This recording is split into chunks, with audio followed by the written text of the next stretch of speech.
Olá, paz e bem, estamos aqui no Fé e Razão para responder um irmãozinho protestante sobre o vídeo de ontem. Então ele pegou Romanos capítulo 10, 8 e 9, e aí ele perguntou, mas o que você diz? A palavra está junto de ti, na tua boca e no teu coração. Esta é a palavra da fé que pregamos, a saber, se com a tua boca confessares ao Senhor Jesus em teu coração e creres que Deus o ressuscitou dos mortos, será salvo. Olha, meu irmão, a primeira coisa que eu tenho que falar para você é que o seu texto é adulterado, tá? Não é confessares ao Senhor Jesus. É confessar que Jesus é o Senhor, tá? Então, é o que eu sempre falo, o protestantismo ele às vezes fica refém do tradutor. Mas você pode procurar os originais, eu me dei o trabalho de procurar, né? E o que está lá é que Jesus é o Senhor. E faz todo sentido se você ler o texto inteiro de Romanos. E aliás, irmão, eu peço que você pegue e leia o versículo 10 logo abaixo. E com a boca se faz a confissão para a salvação. Isso é uma obra. Entendeu, meu irmãozinho? Tanto na Bíblia Católica quanto na Protestante adulterada, tá? Ele não pode se desvencilhar disso. Que ali é uma obra, a capacidade que você tem de quê? Confessar a Cristo. Mas ele bota confessar ao Senhor, obviamente, para acabar com o sacramento da confissão, que, né, ou para deturpar a sua mente sobre a palavra de Deus. Porque, né, o texto em si não condiz com ao Senhor Jesus. Se você ler o texto inteiro, você vai ver isso. E a confissão salva. Tanto é que, se você pega Lucas 23, né, aquela famosa passagem do bom ladrão, o ladrão se salva como? Confessando os pecados dele a Cristo. E é por isso que Jesus fala, hoje estarás comigo no paraíso. Né? O ladrão se reconhece como pecador, miserável, diante de Deus. Tanto é que ele fala, nem sequer temes a Deus, tu que sofres no mesmo suplício. Para nós é justo, nós somos pecadores. Mas este não fez crime algum, não cometeu delito algum. Então, irmão, eu recomendo que você leia pelo menos o capítulo inteiro. Porque, por exemplo, esse capítulo, você vai ver que quem crê não vai ser confundido. Mas o crer de Paulo não é um crer sem ação. Porque o próprio Paulo fala, você tem que confessar isso que você crê. Você tem que dar testemunho daquilo que você crê. E aqui São Francisco de Assis, ele vai muito mais além do que sonha, né, os protestantes. Porque São Francisco ele fala, pregue o evangelho a todo momento. Em último caso, use palavras. Porque a maior pregação que há é pelos seus gestos, pelo seu exemplo. Porque o próprio Cristo fala, não é quem diz Senhor, Senhor, que entra no reino dos céus. O próprio Cristo fala, como eu falei no vídeo anterior, Senhor, invocamos teu nome. Jesus Cristo fala, eu não conheço vocês porque vocês praticam iniquidade.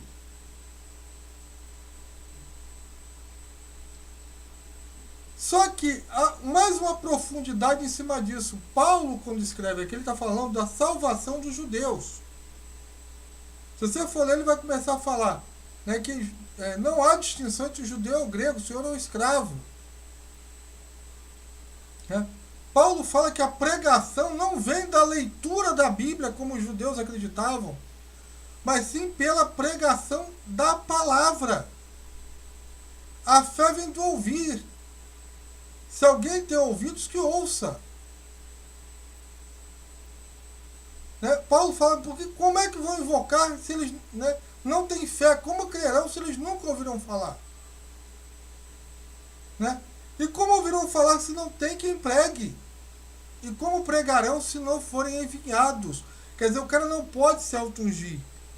Na Bíblia inteira, todo mundo que é enviado é por imposição de mãos. Só após o protestantismo é que começou essa coisa de auto-unção, coisa que nem o próprio Cristo fez. Não tem como ser mais anticristão do que isso. Mas é como o próprio Paulo fala, quem é que acreditou na pregação? Porque Jesus Cristo fala, quem vos ouve, a mim ouve. Na medida que os judeus, né, como Paulo coloca, e você vai lendo, né, que eles começaram a confiar na sola Escritura, eles foram deixados de lado. Momentaneamente, claro que Paulo fala que Israel vai se converter em peso, através de quê? Da pregação da igreja. Não tem outro jeito de conversão. Por isso que a gente tem que pregar, pregar e pregar todos os dias. Caso você tenha dúvida, leia Romanos 11, o capítulo seguinte. Entendeu? Por isso que Paulo fala, acaso todos ouviram? Não. Mas por toda a terra, aqui no caso território, né?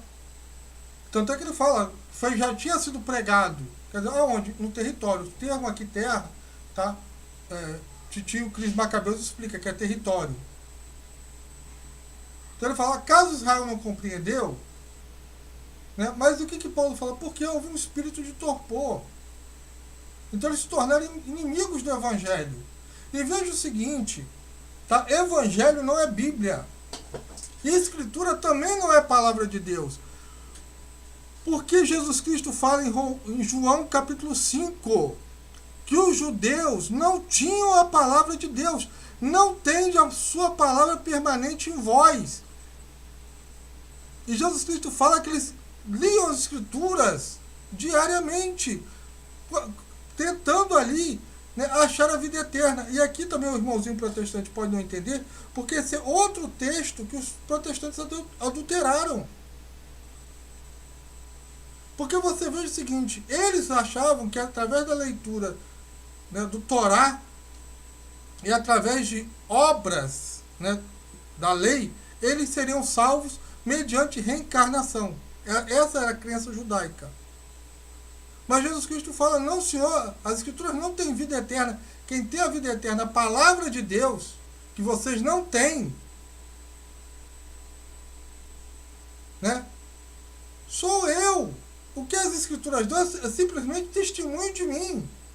E vocês não querem vir a mim para ter vida eterna. Entende a profundidade do negócio?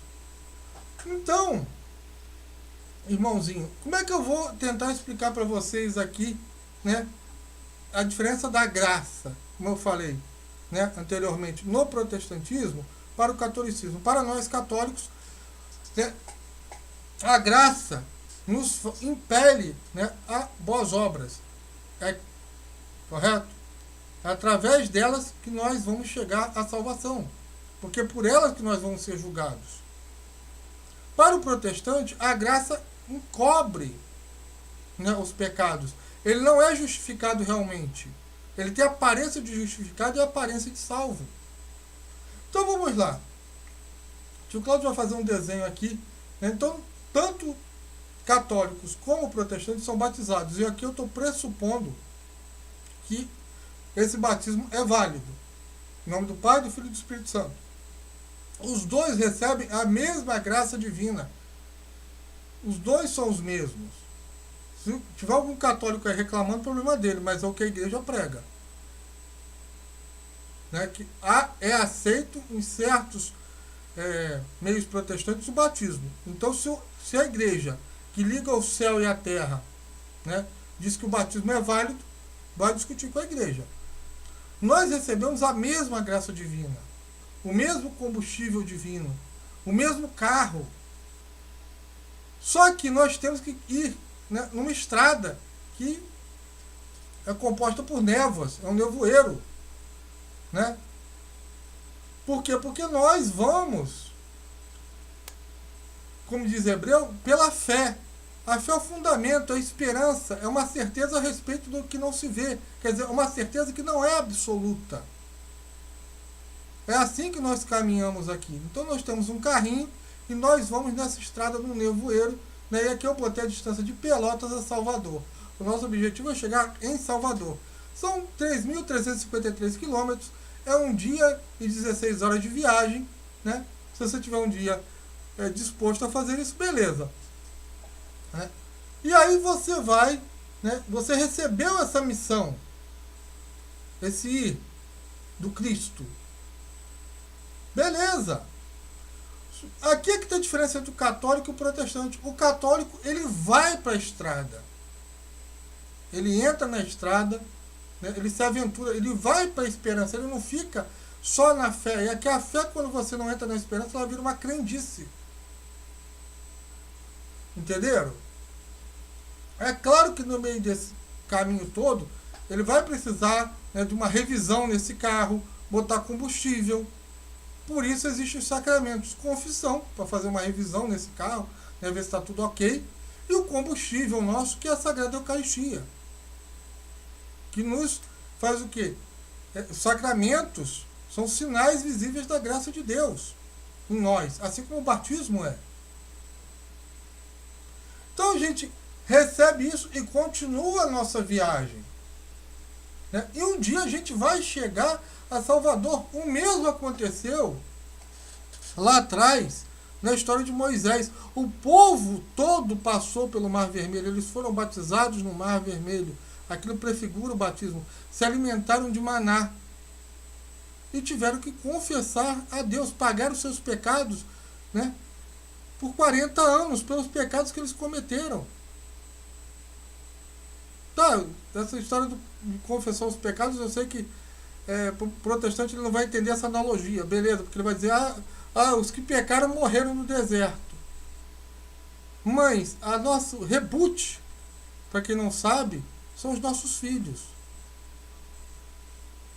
E o protestante? O que ele faz? Ele não sai do lugar, ele recebe a graça e não sai do lugar. E diz que ele está em Salvador. Por quê? Porque tudo é névoa e ele não acredita em nada que há além dessa névoa. A fé dele é materialista. Então ele não consegue sair disso. Então, em vez de se aventurar, né, e deixar a graça agir nele, ele simplesmente fala, eu já estou em Salvador. E começa a incitar, né, alguns católicos incautos a voltarem para trás, ou não fazer essa viagem. Porque é o que eles têm uma crendice. Então essa é que é a diferença entre a graça e as obras. A graça você recebe de Deus, é de graça, é gratuito. Deus te dá tudo gratuito. O carro gratuito, a gasolina gratuita, a comida gratuita. Tudo é gratuito. A graça é de graça. Mas você só vai chegar no final, você só vai, né, como Paulo fala, que ele, né, comparando como um corredor, né, que vai atrás do prêmio se você sair do lugar. Você só vai entrar na casa se você tiver óleo reserva, se você for prudente. Não adianta. Você só chega à Terra Prometida saindo do Egito. Deus libertou o povo, aquilo foi um dom gratuito de Deus. Deus te libertou do pecado, Jesus Cristo te libertou do pecado. É obra de Cristo. E obra humana de Cristo.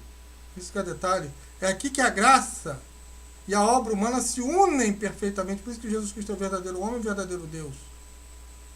Se você não entendeu isso, meu irmão, você vai continuar lá, na linha de partida, e jamais vai ficar lá em Pelotas e não vai chegar em Salvador.